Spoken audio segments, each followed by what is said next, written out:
Ambassador Zthar's 4 eyes moved across the holographic display, each one focusing on different data points that made no sense.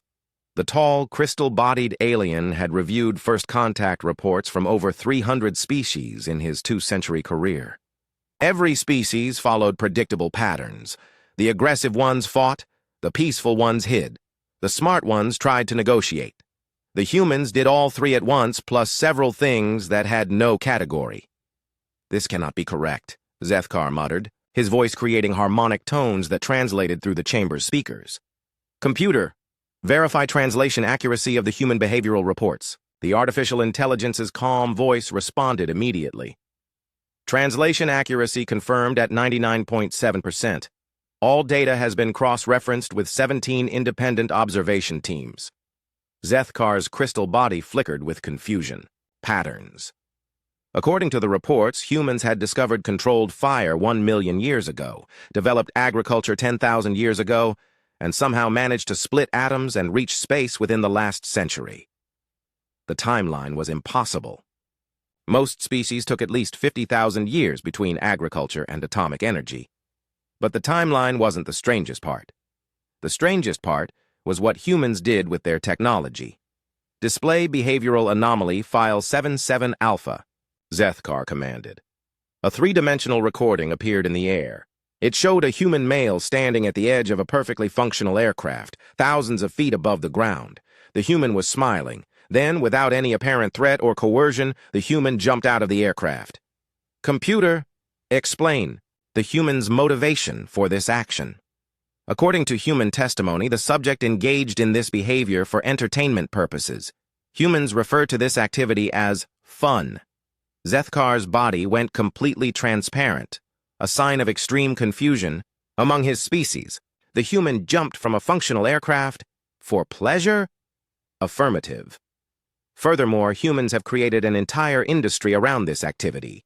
Approximately 3 million humans engage in voluntary aircraft abandonment annually. The ambassador's aide, a spider-like creature named Chitsk, skittered closer on her 8 legs. "Sir, perhaps there was a malfunction in their atmospheric suits.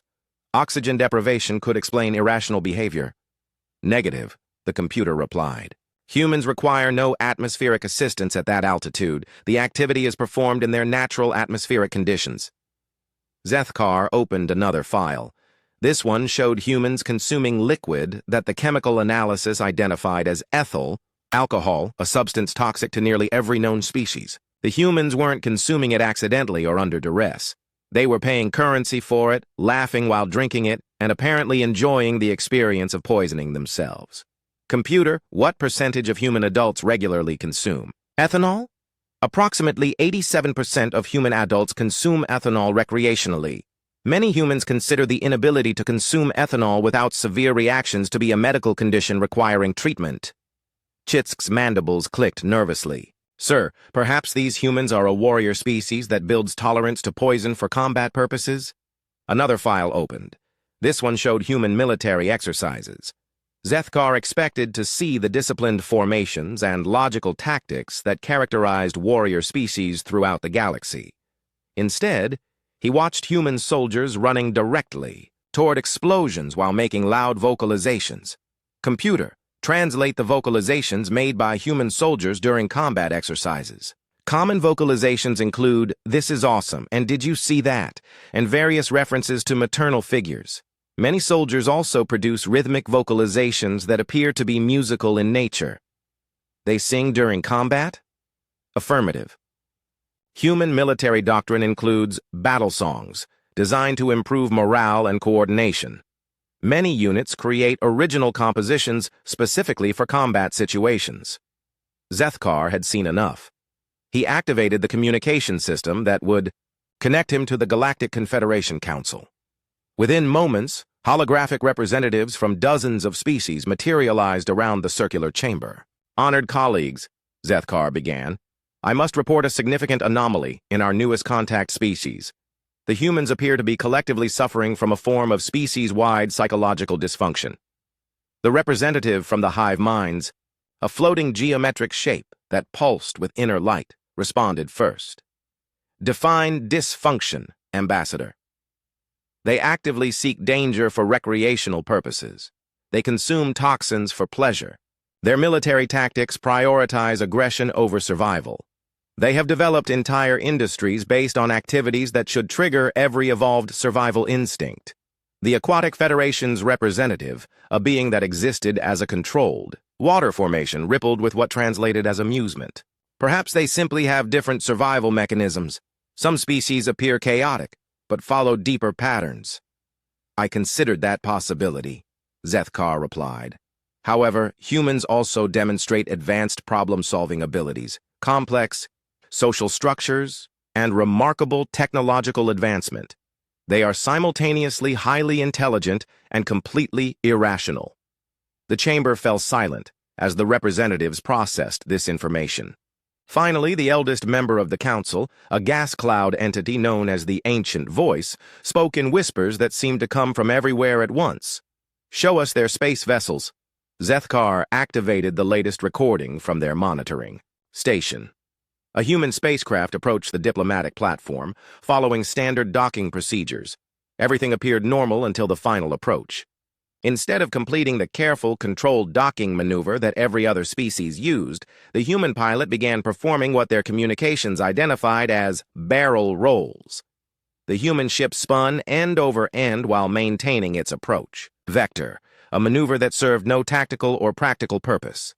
The pilot's voice came through the communication channel, clearly audible and apparently excited. "Traffic control. This is Captain Rodriguez requesting permission for a totally awesome approach pattern. I'm gonna do some sick flips because this traffic is boring and I need to wake up my crew." The recording showed the reaction from the traffic control center. 3 different species of traffic controllers simultaneously activated emergency medical protocols, apparently believing they were witnessing a catastrophic system failure. "Traffic control to human vessel, you appear to be experiencing guidance system malfunction. Emergency response teams are standing by." "Negative control. Systems are working perfectly. Just having a little fun with the approach. Check this out." The human ship performed what their databases identified as a loop-de-loop, while broadcasting music at high volume. The traffic controller's stress indicators went off the scale.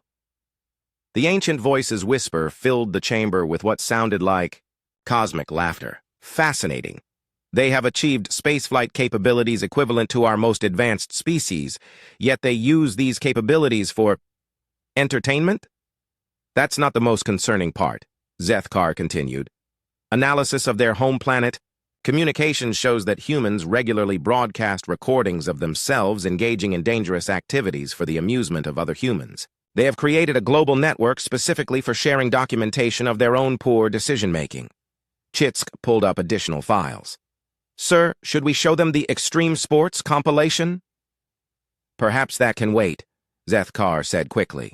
He wasn't sure the council was ready to see humans throwing themselves off cliffs with fabric wings, or riding controlled explosions down mountainsides, or deliberately entering combat with gravity using only wheels attached to boards. The council members exchanged communications in their various languages, creating a symphony of clicks, whistles, electromagnetic pulses, and harmonic vibrations. Finally, the representative from the Logic Consortium, a perfectly spherical being that communicated through mathematical equations, posed the critical question: "Are humans a threat to galactic stability?" Zthar considered the question carefully. "Unknown. They appear to be equally dangerous to themselves and others, but their aggression seems to be non-directed. They do not appear to have conquest-based motivations. They seem to pursue danger and chaos for its own sake," the Ancient Voice whispered. Again. "Perhaps we should invite them to send a diplomatic mission. Direct observation may provide better understanding than remote monitoring." "Sir," Chitsk interrupted quietly, "their diplomatic vessel is already requesting permission to dock. They want to perform another sick barrel roll for the cameras." Zthar's crystal body flickered through several confusion patterns before settling on resigned acceptance. "Very well. Grant them docking permission. But activate all emergency protocols, and someone find me a stronger crystal matrix. I have a feeling I'm going to need it." Dr. Veltana had studied the behavioral patterns of over 200 species during her career as the galaxy's leading xenopsychologist. Her 12-foot-tall, plant-like body swayed gently as she absorbed data through her photosynthetic skin, processing information at speeds that impressed even the AI systems. But the human data files were giving her what she could only describe as intellectual indigestion. "Research Assistant Cleep," she called to her small, furry companion, who resembled a cross between a rodent and a computer terminal. "Please verify that our translation matrices are functioning correctly." Cleep's 4 ears twitched as he processed the request through his cybernetic implants. "All translation systems operating at maximum efficiency, Doctor. The human data streams are being interpreted correctly." Dr. Veltana's leaves rustled with frustration. "Then please explain to me why humans maintain a detailed database of their species members who have removed themselves from the gene pool through spectacularly poor decision-making." She gestured toward the holographic display floating in the center of her laboratory. The display showed what humans called Darwin Awards, a comprehensive collection of stories about humans who had died or rendered themselves unable to reproduce through actions so remarkably stupid that they defied every known principle of evolutionary survival. "According to this database," Dr. Veltana continued, "humans actually celebrate these deaths as entertainment. They vote on the most creative forms of self-elimination and present awards posthumously." Cleep scampered closer to the display, his tiny paws manipulating the controls. "Perhaps this is a form of species-wide educational program? Many civilizations use negative examples to teach proper behavior." "That was my initial hypothesis," Dr. Veltana replied. "However, the number of entries continues to increase each year. Humans appear to be learning from these examples, but not in the way we would expect.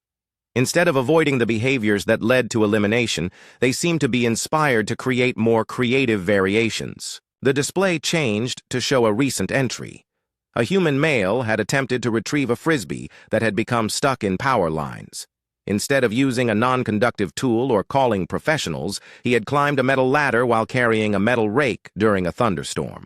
"The fascinating part," Dr. Veltana noted, "is that this human had access to the entire Darwin Award database. He had read thousands of similar examples. He knew the probable outcome of his actions. He proceeded anyway." Cleep's ears drooped with confusion. "Perhaps humans have different survival instincts. Some species have evolved risk-taking behaviors that provide advantages in specific environments." Dr. Veltana pulled up comparative data from her xenobiology files. "Every other species in our database shows predictable survival patterns. The crystalline hegemony evolved perfect caution because their bodies shatter easily. The Aquatic Federation developed group safety protocols because individuals cannot survive alone. The hive minds eliminated individual risk-taking entirely through collective consciousness." "But humans?" she continued. "Humans evolved on a planet where nearly everything was trying to kill them. They developed intelligence, tool use, and cooperation specifically to overcome environmental dangers. And then they use that intelligence to create new and more creative ways to put themselves in danger." The display shifted to show another entry. A human had decided to test whether a chainsaw would work underwater by taking it into a swimming pool. The result was predictably catastrophic, but not before the human had broadcast the attempt live to millions of other humans via their global communication network. "This brings us to another anomaly," Dr. Veltana said. "Humans don't just engage in dangerous behavior individually. They share documentation of their failures with their entire species in real time." Cleep pulled up the human internet statistics. "According to our analysis, humans spend an average of 7 hours daily consuming content that primarily consists of other humans making poor decisions. They appear to find this entertaining rather than educational." "Show me the Hold My Beer compilation," Dr. Veltana requested. The display filled with hundreds of recordings. In each one, a human handed an alcoholic beverage to another human while announcing their intention to attempt something that was obviously dangerous. The phrase, "Hold my beer," had apparently become a universal human indicator that someone was about to make a decision that would likely result in injury, property damage, or death. "Computer," Dr. Veltana addressed the lab's AI system, "analyze the correlation between alcohol consumption and dangerous human behavior." Analysis complete. Alcohol consumption increases dangerous behavior in most species due to impaired judgment. However, Humans appear to use alcohol consumption as a deliberate trigger for intentionally dangerous behavior. The phrase, "hold my beer," has become a cultural indicator that the speaker is about to voluntarily engage in an action they know to be hazardous. Dr. Veltana's photosynthetic processes slowed as she tried to comprehend this information. They deliberately impair their judgment in order to make worse decisions? Affirmative. Furthermore, humans who witness hold my beer situations typically do not intervene to prevent the dangerous behavior. Instead, they often activate recording devices to document the outcome for later sharing with other humans.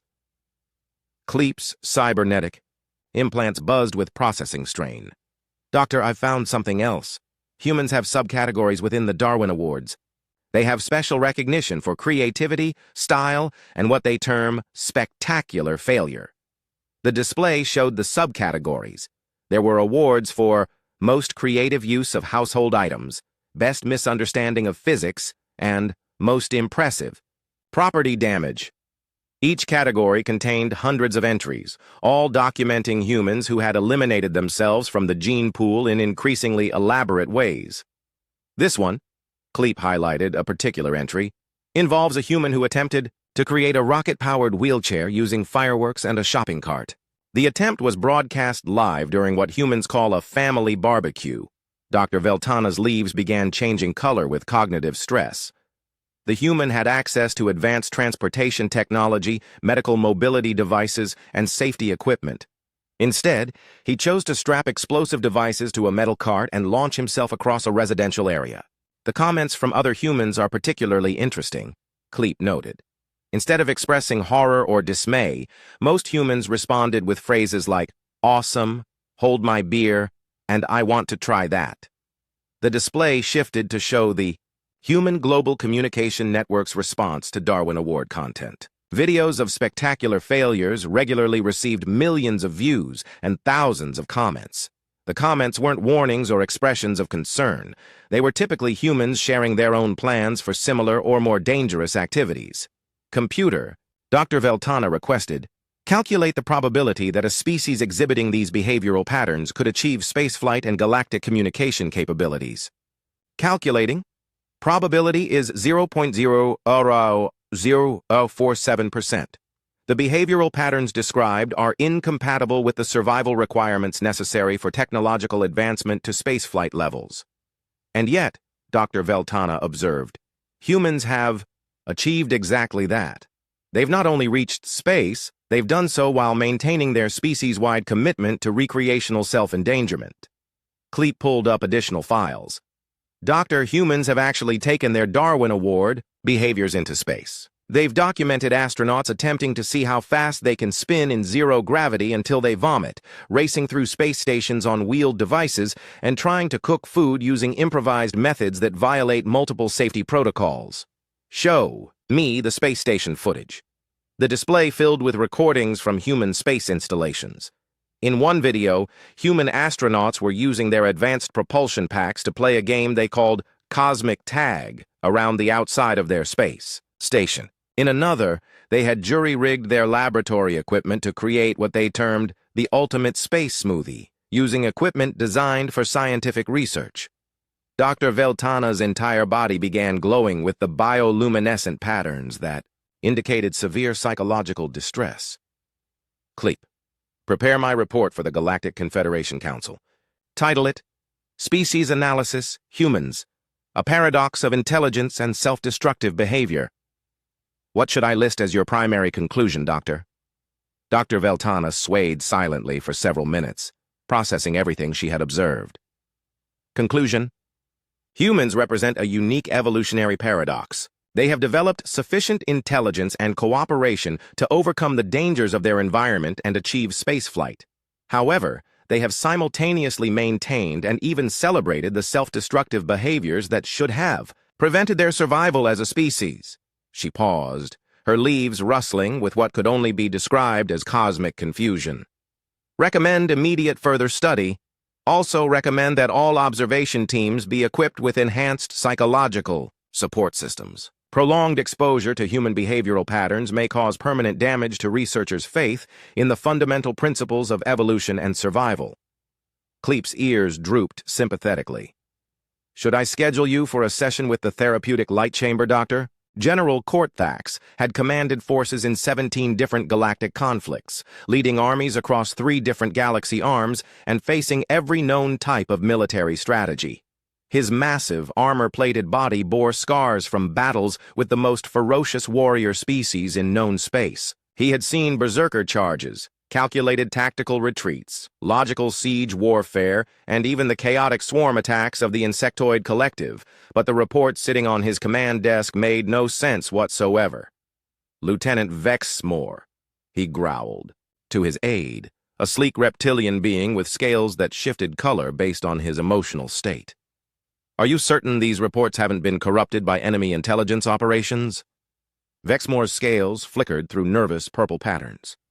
"Sir, I've verified the authenticity through 17 different channels.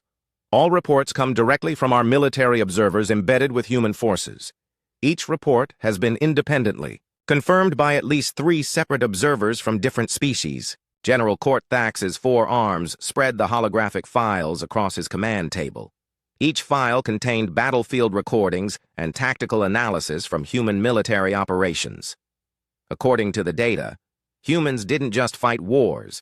They turned warfare into some kind of organized chaos that defied every principle of military science he'd learned in his 2-century career. "Play recording Alpha 77, he commanded. The hologram activated, showing a human military unit surrounded by superior enemy forces in what should have been a hopeless situation. Standard military doctrine for every known species dictated either immediate surrender or carefully coordinated retreat. Instead, the humans did something that made General Cortax's battle-scarred carapace tingle with disbelief. The human commander, instead of ordering retreat or defensive positions, shouted something that the translation system rendered as "fix bayonets and charge" while playing music at maximum volume. The humans attached metal blades to their projectile weapons, activated their audio systems to broadcast what their databases identified as heavy metal music, and ran directly toward the enemy forces while making loud vocalizations. "Computer," General Cortax demanded, "translate the vocalizations made by charging human soldiers. Primary vocalizations include 'For my mama,' 'This is for democracy,' and 'Let's do this thing.'" Several soldiers also produced rhythmic chanting that appears to coordinate their movement while intimidating opponents. Vexmore's scales shifted to confused yellow. "Sir, perhaps this was a desperate last stand? Many species exhibit irrational behavior when facing certain death." "That's what I thought initially," General Cortax replied grimly. "But watch what happens next." The recording continued. The human charge succeeded. The enemy forces, apparently so shocked by the irrational human behavior, broke formation and retreated. But that wasn't the strangest part. The strangest part was that one of the charging humans was broadcasting the entire battle live to their home planet while providing enthusiastic commentary. "Oh man, you guys are not going to believe this. We're totally outnumbered, but Jenkins just suggested we go full medieval on these guys. Check out my bayonet. Mom, if you're watching, I'm about to do something awesome." General Cortax paused the recording. "Vexmore, according to our intelligence, what was the strategic value of broadcasting this battle?" "According to human military doctrine, sir, the broadcast served multiple purposes: entertainment for civilians, recruitment propaganda, and what they term bragging rights. The human warrior in question became what they call internet famous, and received thousands of marriage proposals from human females. The general's primary eyes focused on different data streams, while his secondary eyes monitored the tactical displays. Show me the analysis of human special forces selection criteria." A new set of files opened. General Cortax had studied elite warrior selection processes from dozens of species. Most civilizations selected their best fighters based on intelligence, physical capability, strategic thinking, and survival instinct. Humans, apparently, had different criteria. "Computer, summarize human special forces selection requirements." Human special forces units select candidates based on willingness to voluntarily exit aircraft at extreme altitudes, ability to function underwater for extended periods without natural adaptations, capacity to carry excessive amounts of equipment across hostile terrain for recreational purposes, and demonstrated history of making tactically questionable decisions under pressure. Vexmore pulled up additional files. Sir, humans have created entire military units based around activities that would be considered punishment or torture by other species. They have units that specialize in jumping out of aircraft, others that deliberately seek out the most dangerous environments on their planet, and some that appear to exist solely to swim in freezing water while carrying heavy equipment. Show me the vehicle modification reports, General Cortax requested. The displays filled with documentation that made his mandibles click with frustrated confusion. Every military vehicle that humans acquired was immediately modified to go faster, carry more weapons, or perform functions it wasn't designed for. Their personnel carriers had been converted into improvised racing vehicles.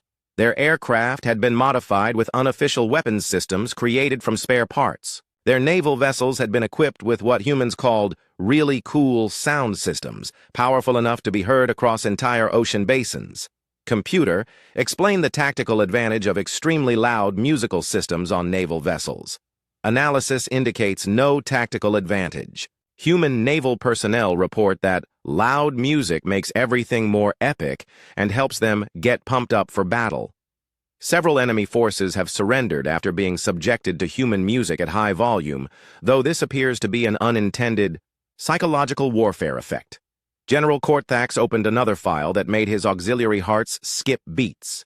It was a recording from a human unit that had been assigned to defend a strategic position against overwhelming odds. Instead of constructing proper defensive fortifications according to established military engineering principles, the humans had built what they called the most awesome fort ever. The structure looked like it had been designed by someone who had never seen actual military architecture but had enthusiastic opinions about what looked totally cool. It had unnecessary towers, decorative elements that served no defensive purpose, and what appeared to be a catapult built from spare vehicle parts. Sir, Vexmore's scales had shifted to deep purple with shock. The human defensive position succeeded in holding off 3 separate enemy assaults. How is that possible? General Cortax demanded.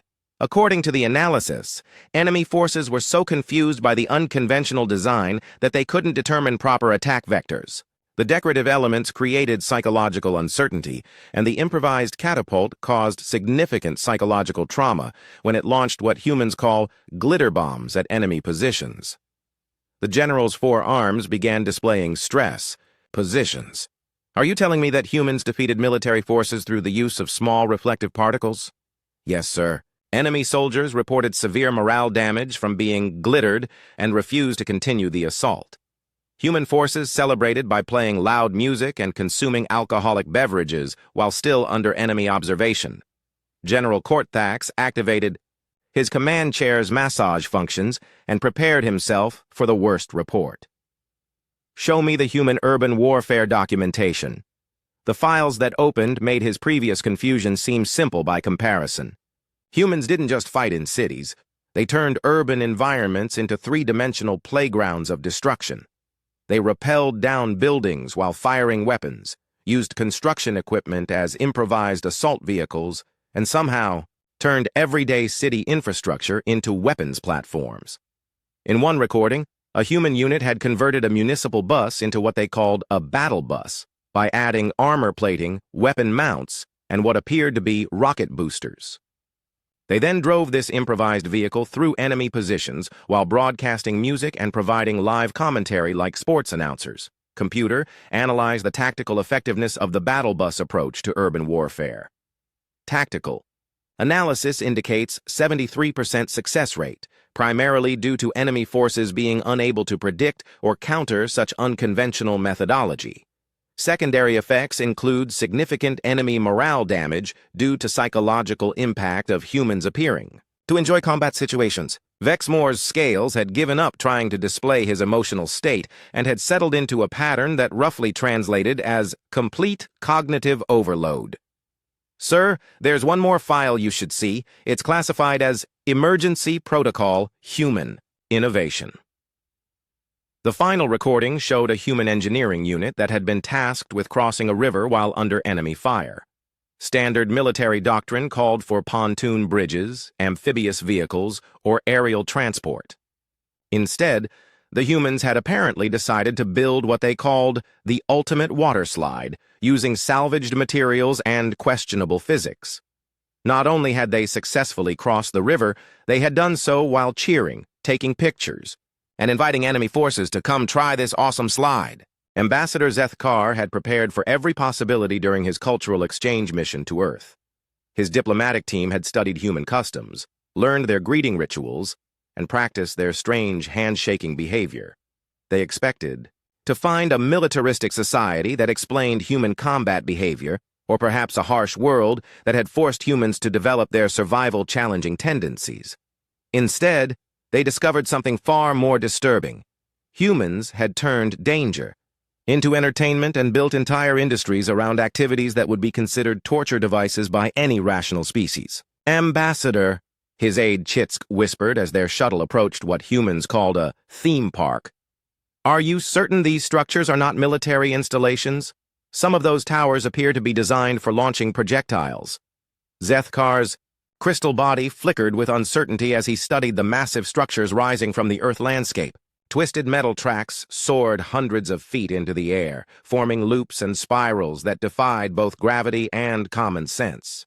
The structures were filled with small vehicles that appeared to be launching humans through the air at speeds that should be fatal. Computer, analyze the function of the large metal structures, Zthar requested. Analysis complete. The structures are recreational devices designed to simulate dangerous experiences for human entertainment. Humans pay currency to be secured in small vehicles and subjected to forces that trigger their survival instincts while remaining technically safe. They pay money to be terrified. Affirmative. The human economy includes a multi-billion-dollar industry based on creating controlled fear experiences. Humans describe the sensation as fun and often wait in lines for several hours to experience simulated mortal peril. The shuttle landed in the designated area, and the diplomatic team stepped onto Earth soil for the first time. The sounds that immediately assaulted their audio sensors were unlike anything in their databases. Human vocalizations that ranged from screams of terror to expressions of joy, often from the same individuals within seconds of each other.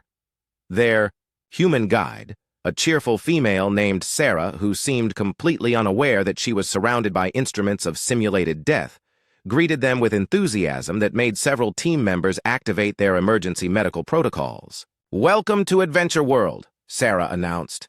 "We've got the most extreme rides on the planet. Are you ready to experience some serious adrenaline?" Chitsk's translation matrix struggled with the concept. What is adrenaline, and why do humans seek to experience it seriously? Sarah's eyes lit up with the kind of excitement that most species reserved for major life achievements.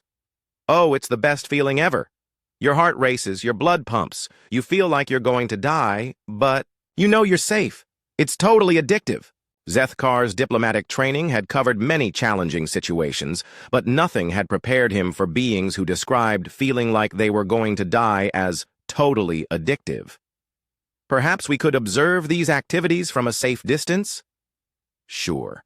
Let's start with the Death Drop 3000. The name alone made 3 team members require immediate medical attention. Sarah led them to an observation platform where they could watch other humans engaging in what appeared to be a mass suicide ritual. Groups of humans were strapped into seats and lifted several hundred feet into the air, then released to fall at terminal velocity before being stopped just short of impact with the ground. The humans weren't screaming in terror, as logic would suggest. They were screaming with what their translation matrices identified as excitement and joy. When the ride ended, they immediately got back in line to repeat the experience. "Computer," Zthar whispered. "Verify that those humans survived the falling experience." All humans survived. Furthermore, biological scans indicate elevated stress hormones, increased heart rate, and dilated pupils, all indicators of fear. Response. However, their brain chemistry also shows increased production of endorphins and dopamine, suggesting they find the fear experience pleasurable. Dr. Veltana, who had joined the diplomatic mission specifically to study human recreational behavior, extended her sensor arrays to gather more data. Ambassador, humans appear to have evolved the ability to enjoy their own fear responses. They've essentially turned terror into a recreational drug. Sarah overheard the comment and beamed with pride. "That's exactly right. We've got rides that..." Simulate everything dangerous you can imagine. Want to see the tornado spinner? It makes you feel like you're in a natural disaster, but without any actual risk of death. She led them to another device that appeared to be specifically designed to disorient and nauseate its victims. Humans were strapped into seats that spun them in multiple directions simultaneously, while subjecting them to forces that should have caused immediate unconsciousness. The humans emerged from this experience staggering and disoriented, then immediately purchased photographic documentation of their ordeal. They pay extra currency to obtain evidence of their suffering? Chitsk asked weakly. Oh yeah, Sarah confirmed. Photos and videos are huge sellers. People want to prove to their friends that they survived the most extreme rides. Social media sharing is a major part of the experience. The diplomatic team spent the next several hours observing humans voluntarily, subject themselves to simulated disasters. There were devices that mimicked falling from aircraft, others that replicated being caught in avalanches, and some that seemed designed purely to make humans vomit while spinning at high speeds. But the theme park was only the beginning of their education. This afternoon, Sarah announced, we're going to visit the Extreme Sports Complex. The name triggered automatic stress responses in half the diplomatic team. They arrived at a facility that looked like a training ground for preparing soldiers for the most dangerous environments imaginable. Instead, it was where humans came to spend their leisure time. The first area they observed was devoted to an activity called rock climbing. Humans were scaling vertical stone walls using only their bare hands and small metal tools, with nothing but thin ropes preventing fatal falls. This wasn't military training or survival necessity. It was how humans chose to spend their weekends. Computer, analyze the survival benefit of voluntary rock climbing.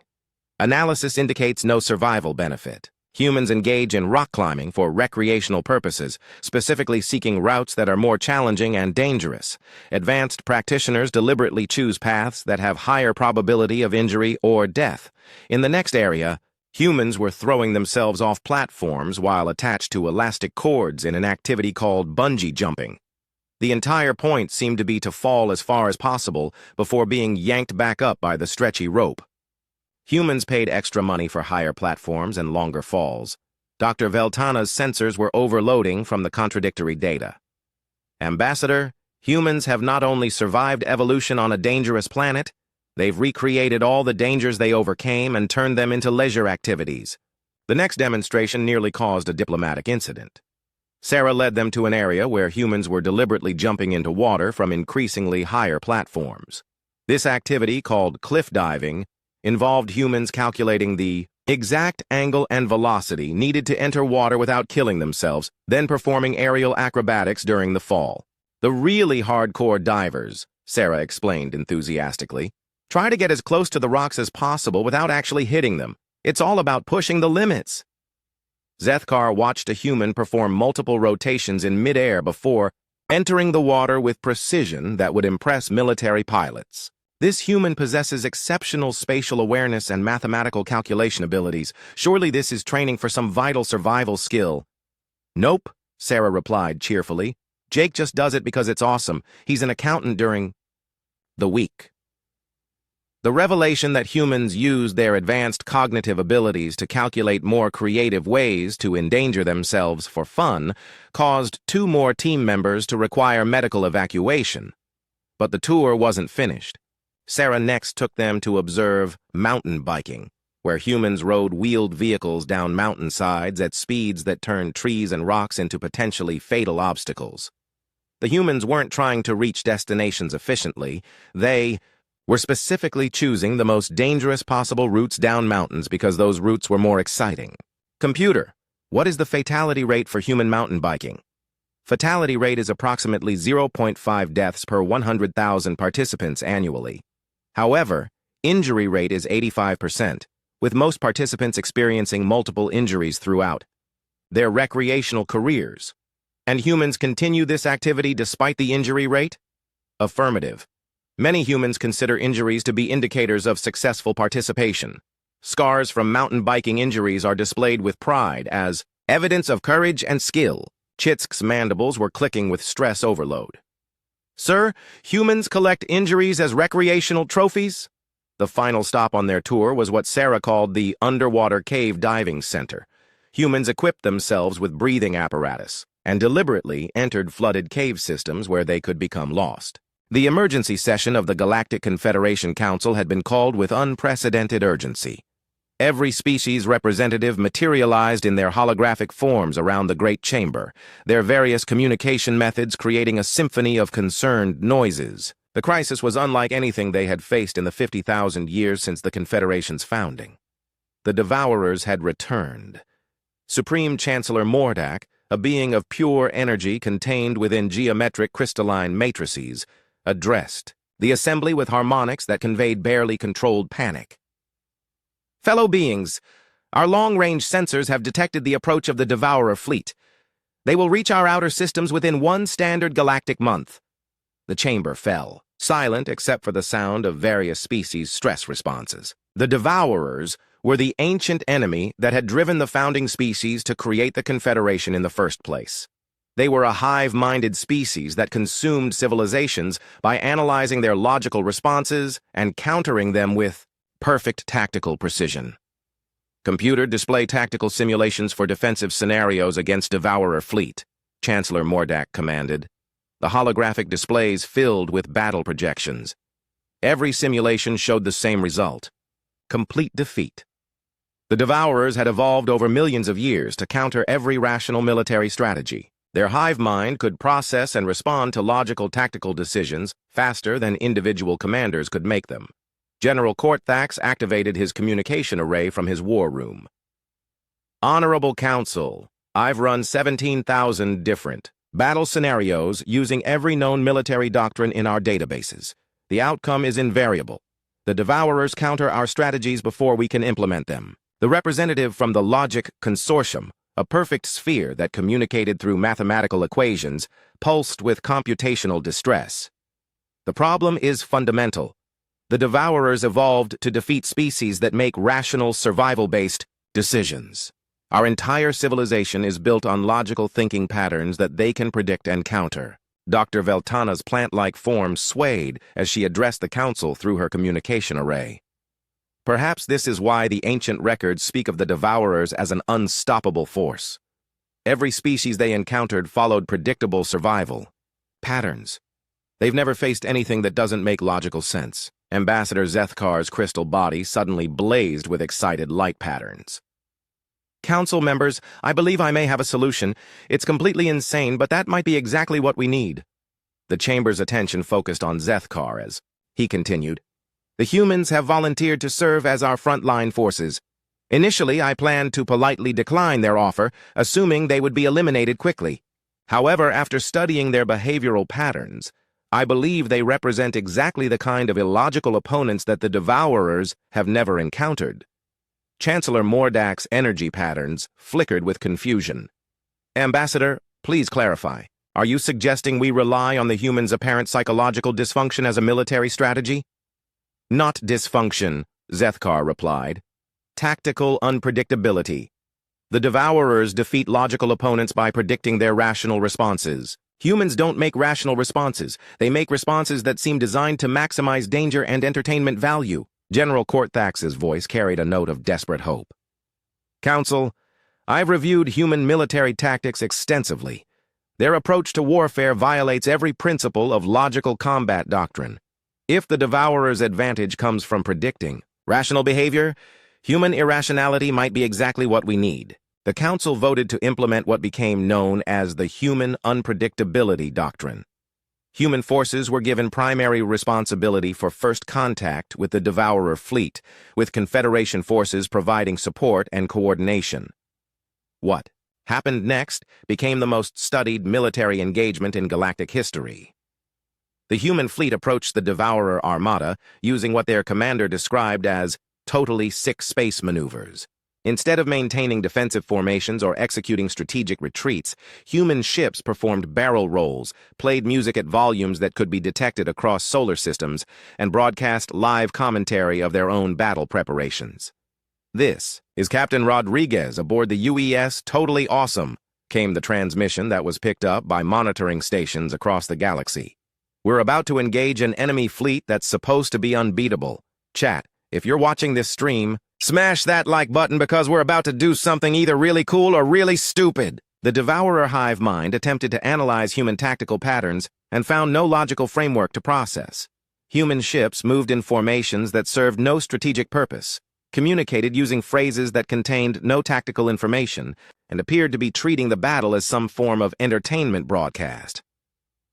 When combat began, human behavior became even more incomprehensible. Individual ships broke formation to attempt what their pilots called epic space tricks. One pilot, running low on ammunition, decided to ram the Devourer flagship while broadcasting Earth's most inappropriate music at maximum volume. Mission Control, this is Lieutenant Murphy. I'm out of missiles, but I've got a full tank of gas and a sick playlist. Watch this. The ship's AI systems attempted to prevent the collision course, programmed with standard survival protocols. Lieutenant Murphy manually overrode every safety system while providing live commentary to his global audience.